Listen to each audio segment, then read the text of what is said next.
우리 같이 성경 말씀 나누겠습니다. 누가복음 22장 19절 20절입니다.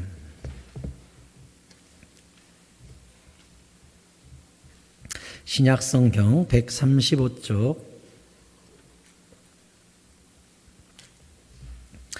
누가복음 22장 19절 20절 신약 성경 135쪽에 있는 누가복음 22장 19절 20절 한 목소리로 읽어보도록 하겠습니다. 시작. 또 떡을 가져 감사기도 하시고 떼어 그들에게 주시며 이르시되 이것은 너희를 위하여 주는 내 몸이라. 너희가 이를 행하여 나를 기념하라 하시고 저녁 먹은 후에 잔도 그와 같이 하여 이르시되 이 잔은 내 피로 세우는 새 언약이니 곧 너희를 위하여 붓는 것이라. 아멘. 거룩한 주일 예배 자리에 잘 오셨습니다. 주님의 한량없는 은혜와 축복과 평안과 건강이 여러분과 함께 하시기를 축복합니다. 아멘. 자, 우리는 이제 새 언약에 대해서 지난주에 말씀을 나누었지요. 옛 언약과 새 언약의 가장 큰 차이점은 무엇이었습니까? 새 언약은 주님이 우리를 붙드신다는 것, 이것이 가장 큰 차이였지요. 쌍방계약이 아니라 일방적으로 주님께서 우리를 주님의 백성 삼으시고 우리를 붙들고 계신다라는 것이었습니다. 사람과 사람 사이의 약속과 언약은 이런저런 형편에 따라 바뀔 수도 있고 또 깨뜨릴 수도 있죠. 근데 하나님의 언약은 결코 그런 법이 없습니다. 야고보서 1장 17절에 온갖 좋은 은사와 온전한 선물이 다 위로부터 빛들의 아버지께로부터 내려오나니 그는 변함도 없으시고 회전하는 그림자도 없으시니라 그랬어요. 하나님이 한번 우리를 자녀 삼으시고 선택하시면 변하지 않아요. 우리가 한번 자녀 됐으면 영원히 자녀지 마음에 안 든다 그래서 언약을 깨뜨리고 계약을 깨뜨리면서 이제부터 아들 아니야, 이제부터 딸 아니야 이러는 법이 없다는 거예요. 로마서 11장 29절에도 사도 바울이 이렇게 이야기했어요. 같이 읽어볼까요? 시작. 하나님의 은사와 부르심에는 후회하심이 없느니라. 아멘. 여러분 아멘입니까? 하나님이 우리에게 은혜를 부어주시고 은사를 부어주시고 우리를 불러서 자녀 삼으셨는데 후회하는 거예요. 아이고 저놈을 내가 왜 선택했나, 저놈을 왜 내가 만들었나, 왜 내가 저놈을 위해 피 흘렸나, 이러는 법이 없어요. 하나님 한번 선택했으면 내가 너를 자녀 삼길 잘했지, 나는 네가 내 딸이라 너무 좋다, 나는 네가 내 아들이라 너무 자랑스럽다, 나는 네가 너무 사랑스럽다. 이게 주님이에요. 주님은 한번 부르시고 후회하는 법이 없어요. 주께서 우리를 사랑하시되 끝까지 사랑하십니다. 후회하심이 없거든요. 한번 사랑하기로 맘먹었으면 영원토록 사랑하신다는 거예요. 자, 이 언약의 피에 대해서 이 피로 말미암아 우리의 유월절 십자가 모양의 피를 우리에게 묻혀주시고 우리를 영원히 자녀 삼으심으로 새 언약을 세우셨다는 것을 지난주에 말씀 나누었는데, 그렇다면 예수님께서 받아 마시라 이건 새 언약이다 하면서 피를 부어주심을 이해했는데 이건 받아 먹어라 하고 예수님이 빵을 찢어주시면서 갈라주시면서 이것을 받아 먹어라, 이것은 내 몸이다, 이것은 도대체 무슨 의미일까요? 이 말씀을 유대인들 앞에서도 한번 하신 적이 있는데 유대인들이 뭐라고 그랬냐? 네가 네 몸을 찢어서 우리한테 준다고? 몇 명이나 먹겠냐? 그리고 그게 말이 되냐? 네 몸을 찢어서 우리가 어떻게 먹게 하겠느냐? 우리가 네 몸을 또 먹겠냐? 이렇게 막 예수님하고 논쟁을 벌였던 부분이 나와요. 그러니까 이 부분이 어려운 말씀이라는 것이죠. 몸을 찢어가지고 나눠준다는 것도 잘 이해하기 힘들고 먹는다는 게 무슨 의미인지도 잘 받아들이기 어려워요. 이것을 알기 위해서는 구약 출애굽기로 돌아가야 돼요. 지금부터 중요하고 조금은 어려울 수 있으니까 정신 바짝 차리고 들으셔야 됩니다. 이스라엘 백성이 출애굽해서 광야 40년을 지날 때에 못 먹고 살았죠?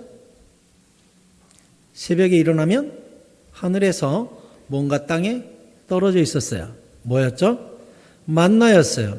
예수님께서 내가 바로 만나다, 나를 먹어라 라고 이야기하신 그 만나예요. 만나는 이해가 되는데 여러분, 40년간 이스라엘 백성들이 물은 어떻게 마셨을 것 같습니까? 만나야 매일 떨어진다고 합시다. 물은 매번 바위를 때렸나요? 이거 어떻게 먹습니까? 그러면 하루길마다 오아시스가 있었을까요? 아니면 아침마다 비를 내려줬을까요? 아니면 오아시스가 있을 때 이 장정만 60만 되는 사람이 다 물을 길러가지고 항아리에 담아서 가면서 먹었을까요? 사실 항아리나 가죽 부대에 물을 담아가지고 간다 그래도 썩죠. 예. 그래서 이게 오래 보존이 안 되기 때문에 광야의 뜨거운 온도와 함께 부패되기 때문에 물을 오래 보관한다는 것도 쉽지 않은 일이에요. 그러면 이스라엘 백성들이 물을 어떻게 해결했을까? 이게 궁금하지 않습니까?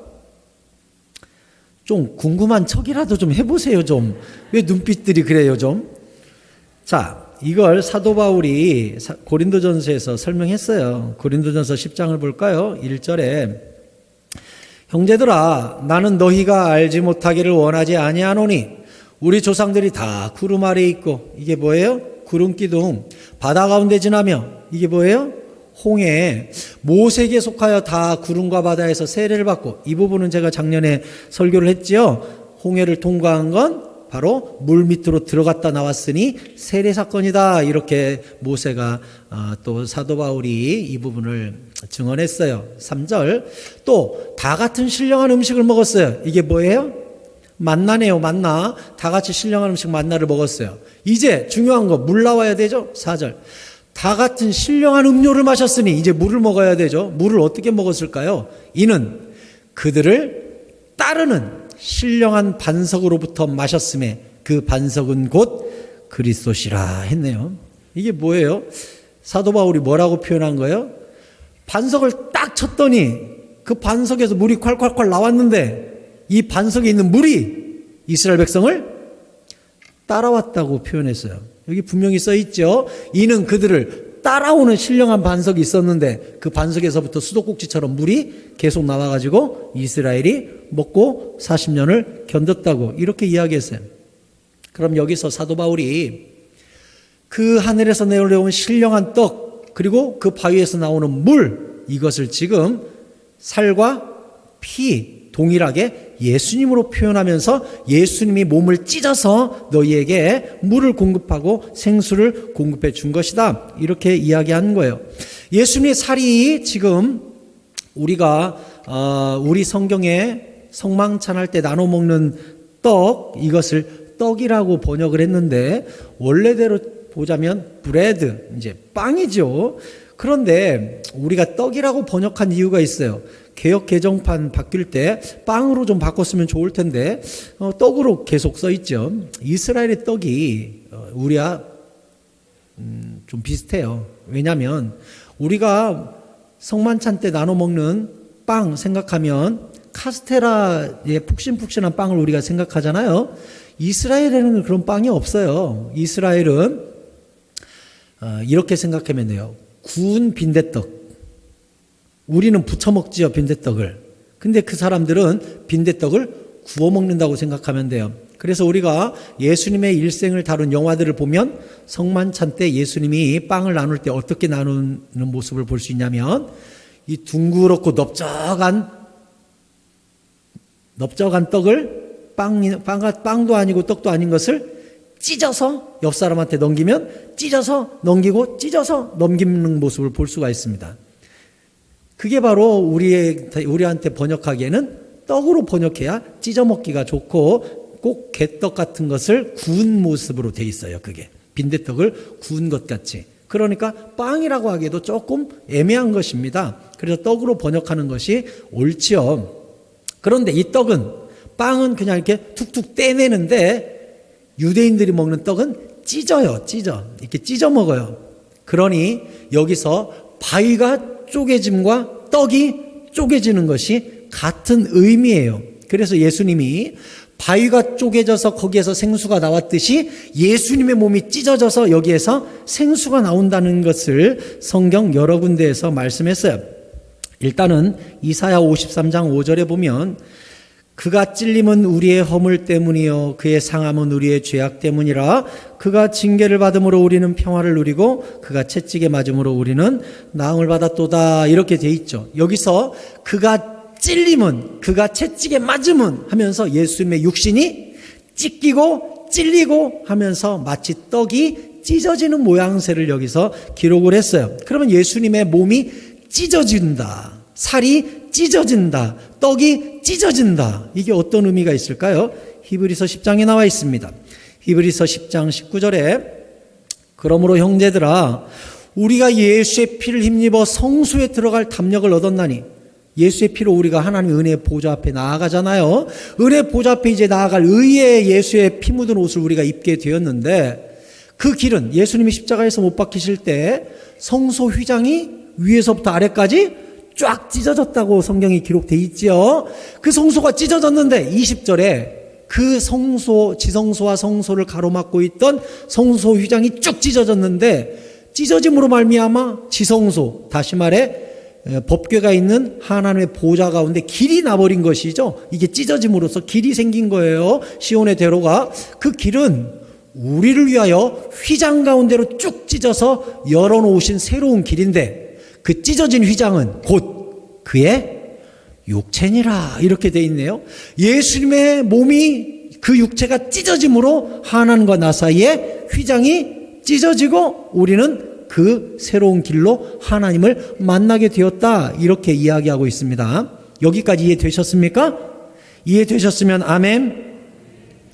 예수님이 찢기신 몸은 휘장과 같아서 그가 찢기심으로 하나님과 나 사이에 지성소와 성소 사이에 뻥 뚫리는 길을 주님이 내셨다 이렇게 이야기했어요. 그래서 이제는 빵이 찢어짐과 바위가 쪼개짐과 예수님의 몸이 찢어지는 게 어떤 의미가 있는지 아시겠죠? 하나님과 나 사이에 길을 내셨다고 그랬어요. 그런데 예수님의 육신이 찢어지면서 요한복음에만 독특한 표현이 나옵니다. 요한복음 19장 30절에 예수님이 돌아가시는 장면이 나오는데요. 예수께서 신포도주를 받으신 후에 이르시되 다 이루었다 하시고 머리를 숙이니 영혼이 떠나가시니라. 이제 운명하셨네요. 이날은 준비일이라 이제 6월절 전날이니까 준비일이지요. 유대인들은 그 안식일이 큰 날이므로 그 다음 안식일 날이 오기 전에 그 명절에 시체가 매달려 있으면 좋지 않은 것이죠. 그 안식일에 시체들을 십자가에 두지 아니하려 하여 빌라도에게 그들의 다리를 꺾어 시체를 치워달라 했습니다.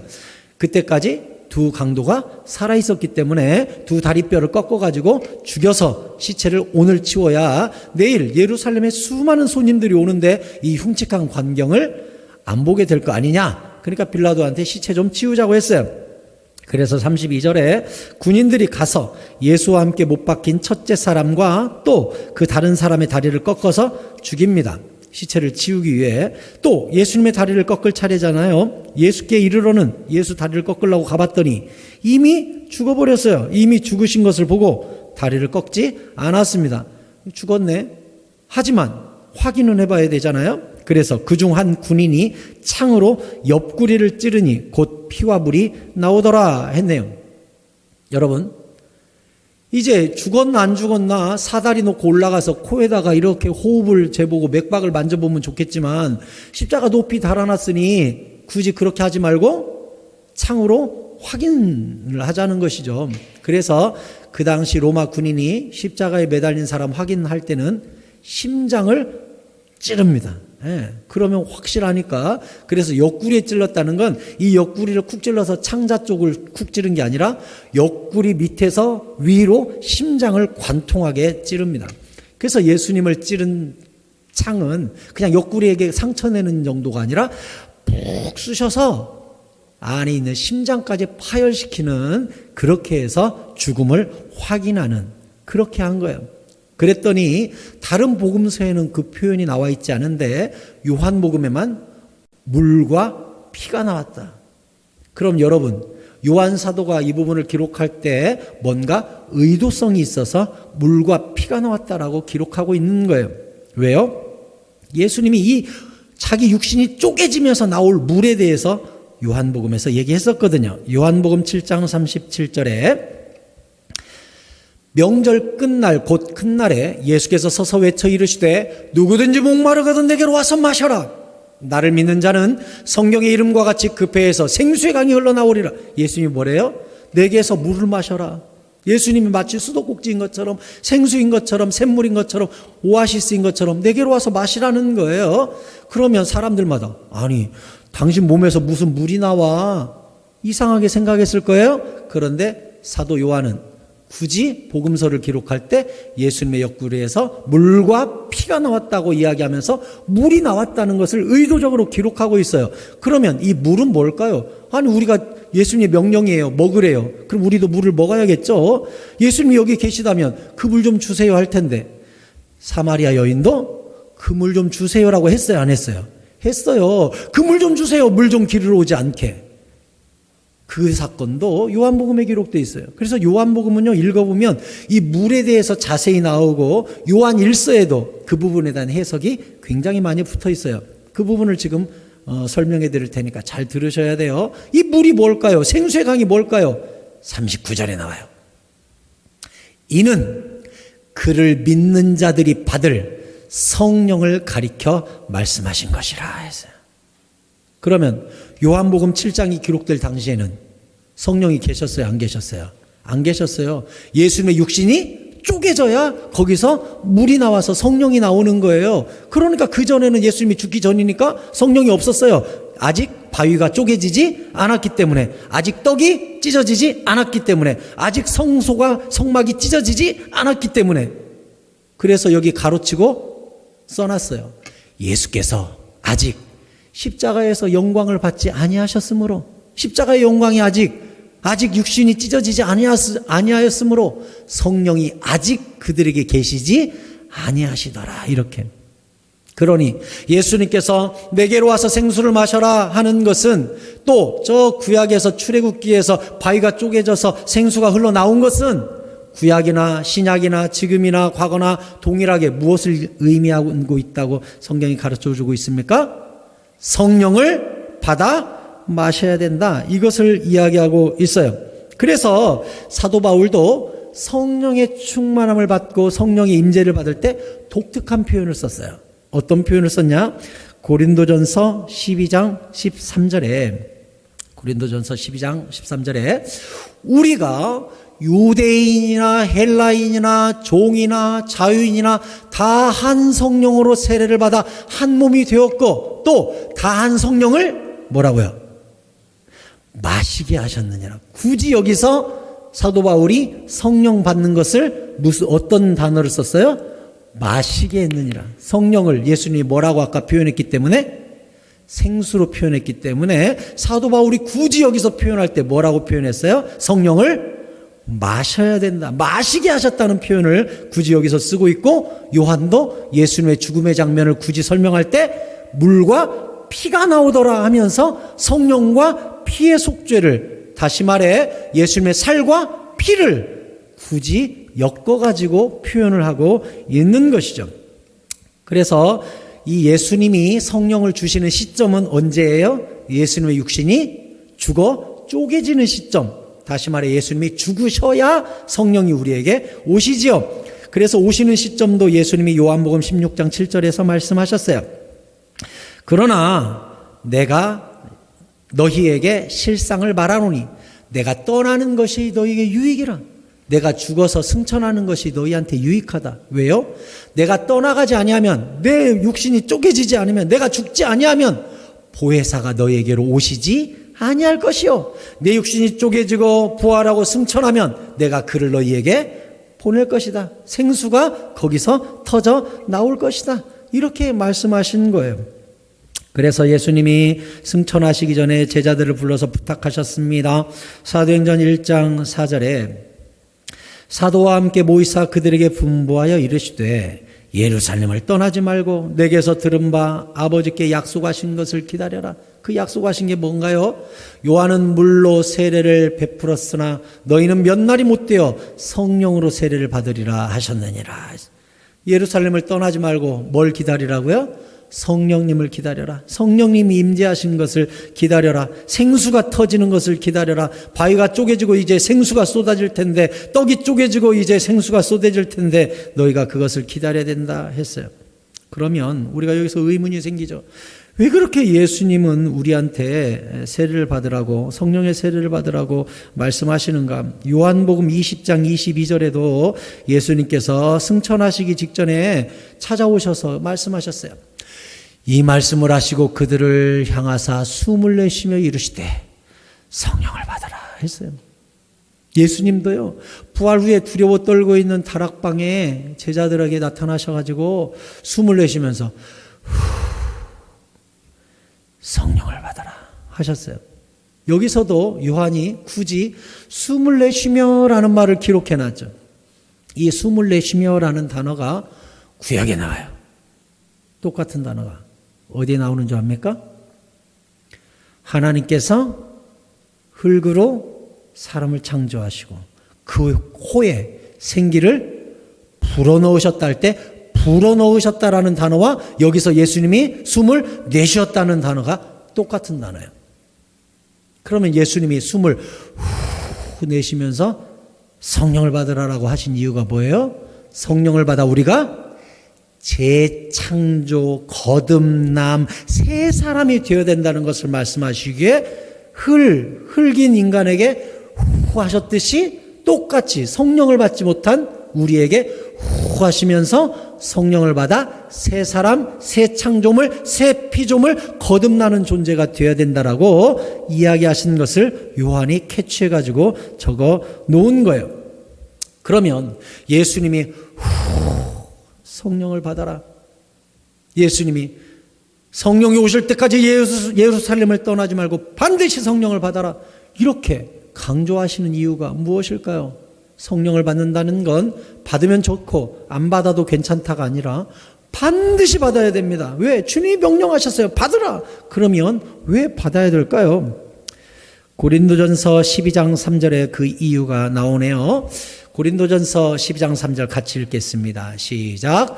그러므로 내가 너희에게 알리노니 하나님의 영으로 말하는 자는 누구든지 예수를 저주할 자라 하지 아니하고 또 성령으로 아니하고는 누구든지 예수를 주시라 할 수 없느니라. 우리 주님은 나의 주님이십니다. 저는 십자가가 믿어집니다. 라는 믿음 자체가 성령이 오지 않으면 고백되어질 수가 없다는 거예요. 요한복음 3장 5절에도 또 요한이 물을 기록했어요. 같이 읽을까요? 시작. 예수께서 대답하시되 진실로 진실로 내게 이르노니 사람이 물과 성령으로 나지 아니하면 하나님의 나라에 들어갈 수 없느니라. 아멘. 저를 주목하십시오. 성령 받지 않으면 지옥 갑니다. 예수님이 직접 말씀하셨습니다. 성령으로 나지 아니하면 하나님 나라에 못 들어간다 말씀하셨습니다. 그러므로 예수 믿는다면 반드시 성령 받으셔야 합니다. 여러분 성령 충만하시기를 바랍니다. 사도행전 2장 38절에 그럼 우리가 어떻게 성령을 받는지 적어 놓았습니다. 같이 읽을까요? 시작. 베드로가 이르되 너희가 회개하여 각각 예수 그리스도의 이름으로 세례를 받고 죄 사함을 받으라. 그리하면 성령의 선물을 받으리니 했네요. 성령을 어떻게 받는데요? 죄 용서 받으면, 예수의 피에 내 옷을 빨면 그때 성령이 우리에게 오신대요. 디도서 3장 5절에 우리를 구원하시되, 우리를 구원하세요. 예수의 피로, 예수의 은혜로 우리를 거듭나게 하시면서 천국 백성 삼아주시는데, 우리가 행한 바 의로운 행위로 말미암지 않고 오직 그의 긍휼하심이란 불쌍히 여기심입니다. 우리를 불쌍히 여기셔서 중생의 씻음과 성령의 새롭게 하심으로, 아까 얘기했듯이 후에서 우리가 거듭나는 성령의 새롭게 하심으로 우리를 예수 믿게 하셨는데, 우리 구주 예수 그리스도로 말미암아 우리에게 그 성령을 풍성히 부어 주셔서 7절 우리로 그의 은혜를 힘입어 의롭다 하심을 얻어 영생의 소망을 따라 상속자가 되게 하려 하심이라 했네요. 우리가 천국의 상속자, 하나님의 아들, 하나님의 딸, 하나님의 자녀로 거듭날 수 있었던 이유는 뭐 때문에 가능했다고요? 다시 6절에 우리 구주 예수 그리스도로 말미암아 우리에게 그 성령을 풍성히 부으셔서 우리를 자녀 삼으셨대요. 예수 믿게 하셨대요. 이게 무슨 뜻이냐? 성령이 오셔야 믿어지고, 성령이 오셔야 거듭나고, 성령이 오셔야 예수 그리스도의 피에 내 더러운 죄악의 옷을 빨 수 있게 된다라는 거예요. 바꿔 말하면 성령의 충만, 속죄함, 거듭남, 하나님의 자녀로 바뀌는 이 모든 일들이 각각 따로 일어나는 사건이 아니라 우리가 거듭나는 일, 새로워지는 일, 회개하고 중생하고 거듭나고 성령 충만 받는 이 모든 일들이 동시에 일어난다는 거예요. 그러면 사람들이 여러분에게 묻는다고 합시다. 당신은 성령 받았습니까? 그러면 우리는 내가 방언을 하나, 예언을 하나, 병을 고치나 여러 가지로 내 안에 성령이 있나를 생각하게 되죠. 그게 아니에요. 성령이 내 안에 계시다는 가장 강력한 증거가 무엇이냐?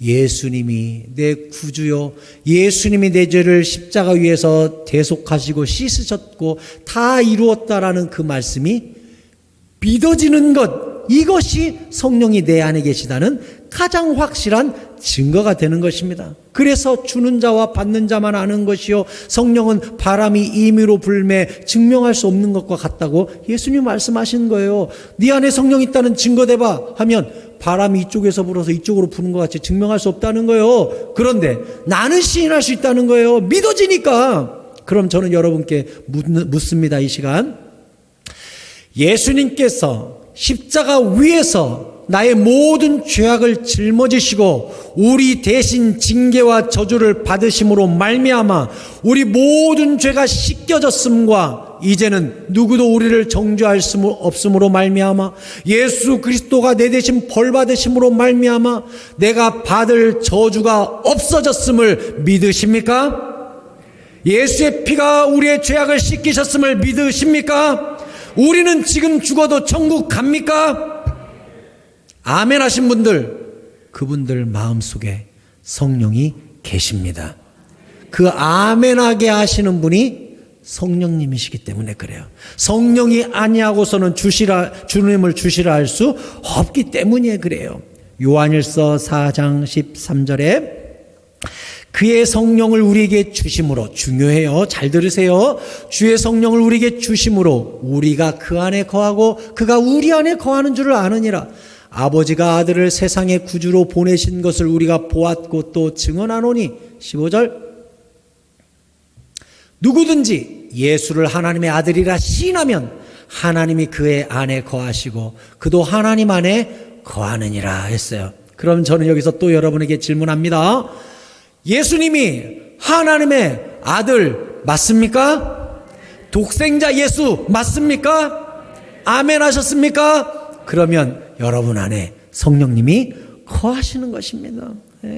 그 믿음, 그걸 성령이 주시는 믿음이거든요. 요한일서 5장 5절 역시 굉장히 중요하니까 메모도 하셔야 되고 기억도 하셔야 돼요. 예수님께서 하나님의 아들이심을 믿는 자, 금방 여러분이 아들임을 믿습니까? 그랬더니 여러분이 전부 다 아멘 했죠? 아멘 했죠? 그 하나님의 아들이심을 믿는 자가 아니면 세상을 이기는 자가 누구냐? 우리는 이제 세상과 죽음과 지옥을 이겨요. 이는 물과, 요한은요 계속 이 물을 기록해요. 물과 피로 임하신 이시니 곧 예수 그리스도시라. 물로만 아니요 물과 피로 임하셨고 증언하시는 이는 성령이시니 성령은 진리니라 했어요. 물과 피는 뭐였어요?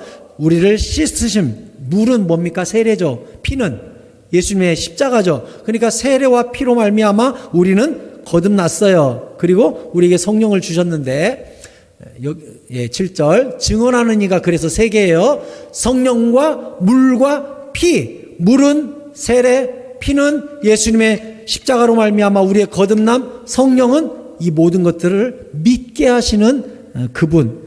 근데 이 성령과 물과 피라 해놓고 8절 뒷부분에 뭐라 그랬어요? 또한 이 셋은 합하여 하나이니라. 그러면 요한이 여기서 무엇을 이야기하고 있어요? 우리가 성령 세례 받고 우리가 예수 그리스도의 피로 말미암아 죄를 씻고 거듭나고 그 모든 일이 성령의 역사로 말미암아 주어지는데 거듭남, 새롭게 됨, 사죄, 성령의 임재 이 모든 것들이 하나이기 때문에 같이 일어나는 현상이라고 가르쳐 준 거예요. 그래서 우리가 예수가 믿어진다? 그럼 이것 자체가 내 안에 성령이 계시다는 증거라고 가르쳐 준 거예요.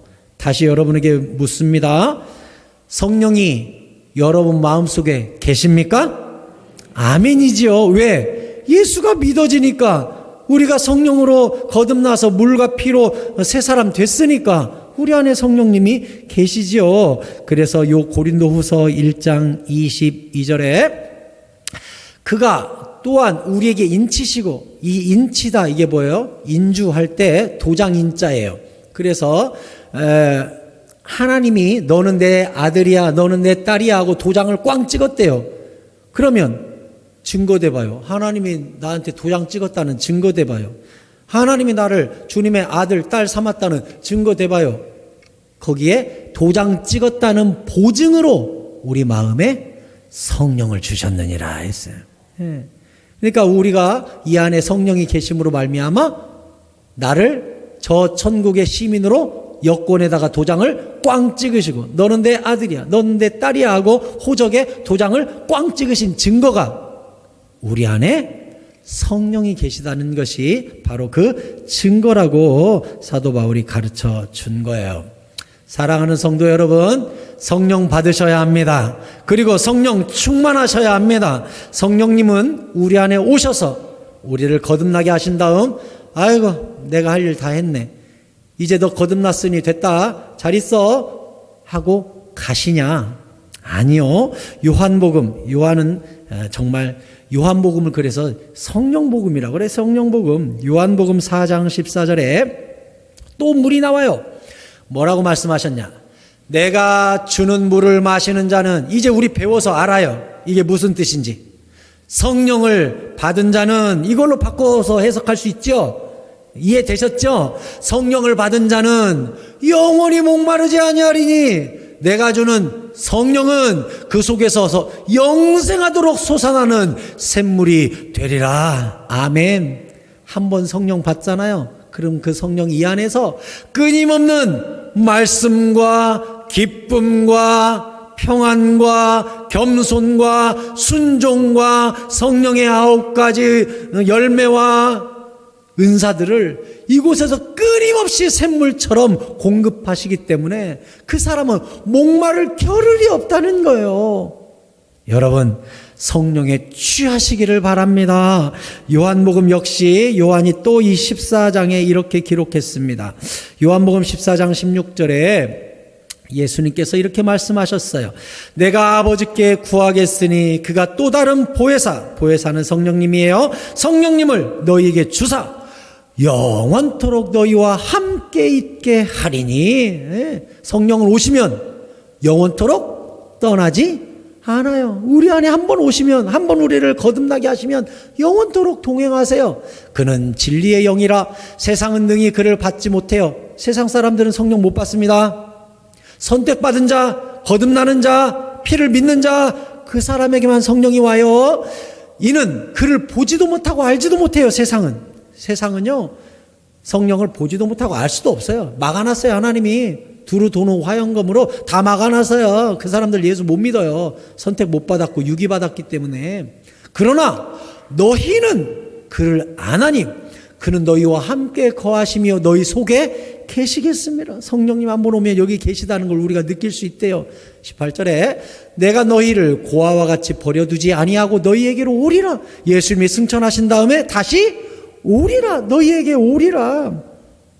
그래서 19절에 조금 있으면 세상은 다시 나를 보지 못할 것이로되. 왜요? 승천하시고 올라가 버렸으니까 세상은 예수님을 못 봐요. 그런데 너희는 나를 다시 보게 된대요. 왜?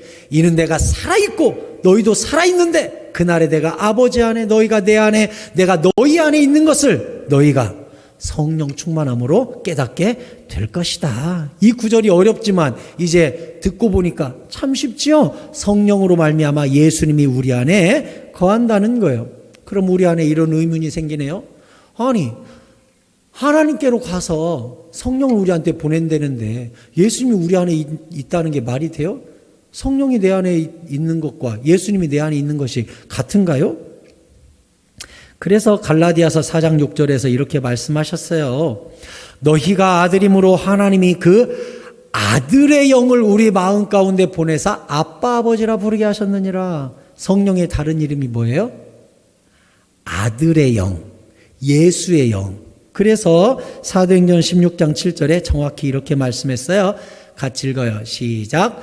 무시아 앞에 이르러 비두니아로 가고자 애쓰되 예수의 영이 허락하지 아니하는지라. 아멘. 성령이 막았던 것을 사도행전이 뭐라고 기록했습니까? 예수의 영이 막았다 그랬어요. 그러니 성령의 다른 이름은 예수의 영이지요. 그러니까 우리 안에 성령님이 거하시는 것은 우리 안에 예수님이 거하신다는 말과 같은 거예요. 그러면 성령 충만은 무슨 뜻일까요? 과거 부흥 강사님이나 한국교회 7, 80년대 격동의 시기와 부흥의 시대를 통과하신 분들은 성령 충만하면 이미지가 그렇습니다. 뭔가 주여 하면서 손에서 능력도 나오고 병도 낫고 뭔가 예언도 나오고 막 죽었던 사람이 살고 막 이런 기적이 나타나면 성령 충만한 목사님이시네, 성령 충만한 권사님이시네, 성령 충만한 장로님이시네, 이런 말을 우리가 했다고요. 그게 정말 성령의 충만함일까요? 그건 성령의 은사예요. 그냥 성령의 은사일 뿐이에요. 성령에 나타나신 것 뿐이에요. 그럼 성령 충만은 무엇일까요? 오늘 말씀을 정리하려고 하니까 저를 주목해 주십시오. 예수의 영, 성령이 우리 안에 오시면 영원토록 우리에게 보혜사가 되셔서 인도하시고 말씀하여 주시고 앞서가시는 분으로 오신다 그랬어요. 그러면 성령이 오시는 이유가 뭐예요? 나의 주인으로 오셔요. 주인, 주님으로. 그래서 성령 받은 사람만 예수님을 주인님이라고 할 수 있다고 했잖아요. 그러니까 성령이 오시는 이유는 나의 삶의 주인을 바꾸러 오세요. 이해되셨습니까? 성령이 왜 오신다고요? 주인 바꾸러 와요. 내 인생은 나의 것 하고 내가 살았던 인생을 성령이 와서 예수님은 주인 하고 예수님으로 주인을 바꾸기 위해서 오셔요. 그럼 예수님이 예수의 영 성령이 오시면 이제 내 인생의 주인이 바뀌어요. 어떻게 바뀌어요? 주여 말씀하옵소서 종이 듣겠나이다. 이렇게 바뀌어요. 그런데 주인 되신 성령님이 말씀을 통해 기도 중에 설교 중에 우리에게 이런저런 말씀을 하셔요. 이렇게 순종하라고. 근데 내가 그것을 지속적으로 거절하고 지속적으로 죄를 짓고 지속적으로 같은 죄에 빠지고 지속적으로 하나님의 명령을 따르지 않아요. 어떤 일이 벌어질 것 같아요? 우리도 자녀나 친구나 후배나 회사 동료에게 이것 좀 너는 고치면 돼. 이것만 좀 고쳐. 계속 이야기하는데 계속 못 고쳐. 아무리 말해도 안 고쳐져요. 그러면 나중에는 입만 아프지요? 더 이상 말해주기도 싫고 말을 안 하게 되지요? 똑같아요. 성령님도 우리 안에서 승보가 이걸 해야 돼, 이걸 해야 돼 끊임없이 말씀하시고 말씀을 펴도 그것, 기도해도 그것, 길을 걸어도 그 생각 계속 성령께서 세미한 음성, 명료한 음성, 말씀 통해 계속 말씀하시는데 내가 지속적으로 거절하면 어느 시점이 되잖아요. 성령님이 더 이상 이야기 안 해요. 네 인생 네 거네. 너는 아직 나를 주인으로 모시지 않았네. 그래서 나중에 심판대 앞에 주여 주여 내가 주의 이름으로 선지자 노릇하고 주의 이름으로 귀신도 쫓아내지 않았습니까? 그때 하나님이 뭐라고 한다고요? 내가 너희를 도무지 알지 못하니 불법을 행하는 자들아 내게서 떠나가라. 왜? 말과 입술로만 주인이라고 했지 한 번도 순종한 적이 없어요. 내 인생 내 맘대로 살았어요. 그러니 이 안에 성령이 침묵하시고 나중에는 다윗의 기도처럼 주의 영을 거두지 마옵소서. 이 사태까지 벌어지는 거예요. 내가 너를 모른다는 거예요. 그러면 바꿔 말하면 성령의 충만함은 뭐예요? 주님이 세미한 음성으로 기도 중에 성경 읽다가 듣다가 설교 듣다가 주님이 나에게 이걸 원하시는구나 라고 딱 깨닫는 순간 즉시 나가서 순종하고 즉시 주님의 말씀에 복종하면 그 사람이 바로 성령 충만한 사람이에요. 그 사람이 성령 충만한 사람인가 그렇지 않은 사람인가 무엇으로 알 수 있느냐? 순종으로 아는 거예요. 사랑하는 성도 여러분, 순종의 사람, 성령 충만한 사람 되시기를 바랍니다. 성령 충만이란 성령의 지배가 내 안에 가득하다는 것을 성령 충만이라고 이야기하는 거예요. 뭔가 신기한 능력이 하고 나간다고 해서 충만한 게 아니라고요. 그것은 은사일 뿐이라고요. 진짜 성령 충만한 사람은 순종이 충만한 사람, 복종이 충만한 사람, 듣고 즉시 움직이는 사람, 그 사람이 성령 충만한 사람이라고요. 누구처럼? 아브라함처럼 네 아들 이삭을 바치라. 다음날 아침 일찍 일어나서 즉시 모리아산으로 직진해서 가잖아요. 안무하고도 상의도 안 해요. 왜? 주님이 말씀하셨으니까 해야 된다는 거예요. 그런 사람이 성령 충만한 사람이에요. 그런 사람이. 달란트 비유에도 나오지요. 1달란트 받은 자, 2달란트 받은 자, 5달란트 받은 자 나오는데 1달란트 받은 자는 묻어놨는데 2달란트, 5달란트 받은 자에게는 거기에 수식어 하나가 붙어 있어요. 어떤 단어가 붙어 있어요? 즉시 나가 장사하여 5달란트를 남기고. 뭐라고 되어 있어요? 즉시 나가. 이게 어떤 사람의 특징이라고요? 어떤 사람의 특징? 성령 충만한 사람의 특징. 이것이 내 말씀이다. 이것이 성령의 명령이다. 그러면 즉시 순종하는 사람. 그걸 보고 우리가 성령 충만한 사람이라고 하는 거예요. 우리가 구약 성경에 보면 서원한 것이 있거든. 더디면 죄니라 했죠. 더디면 죄니라. 하나님 앞에 뭔가 약속을 했어요. 내가 서원을 했어요. 그런데 이 핑계 저 핑계 대면서 계속 미뤄. 성경이 뭐라고 기록했다고요? 더디면 죄니라. 왜?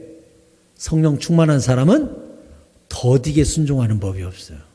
즉시 나가서 장사하고 즉시 이삭을 데리고 가고 즉시 고치고 즉시 돌아서고, 이게 성령 충만한 사람의 특징이라고요. 말씀을 맺겠습니다. 저는 오늘 여러분에게 2가지를 말씀드렸습니다. 예수님의 육신이 찢어져서, 성소 휘장이 찢어져서, 떡이 찢어져서, 바위가 쪼개져서 거기에서 생수가 쏟아져 나왔는데 그 생수는 성령이라고, 우리 모두가 성령 받아야 천국 백성 되는 거라고, 그 성령님이 오셔야 십자가가 믿어지는 거라고 성경 여러 곳에서 증언하고 있었습니다. 아울러 한 번 오신 성령님은 결단코 우리를 떠나지 아니하시고 영원토록 우리의 삶을 드라이브하는 거예요. 끌고 가시는 거예요. 그런데 내가 지속적으로 거절하거나 주님을 주님 대접하지 않으면 성령의 침묵과 함께 우리도 죄악으로 빠지는 거예요. 그런데 성령 충만한 사람, 기도 충만한 사람, 늘 순종 충만한 사람의 특징은 주여 말씀하옵소서, 종이 듣겠나이다. 겸손히 엎드려서 예배 중에 주의 음성을 듣고, 말씀 중에 주의 음성 듣고, 설교 중에 주의 음성 듣고, 기도 중에 세미한 주의 음성을 깨닫고, 찬송 중에 주의 임재 가운데 들어가서 주의 말씀을 분별하고 즉시 순종하여 열매 맺는 그 사람이 성령 충만한 사람이라고 우리가 말씀을 들었습니다. 모쪼록 우리 새사랑 성도님 모두가 반드시 성령 받으실 것과 받으신 성령의 말씀에 늘 즉시 순종하는 성령의 충만함이 함께 하시기를 축원드립니다. 아멘.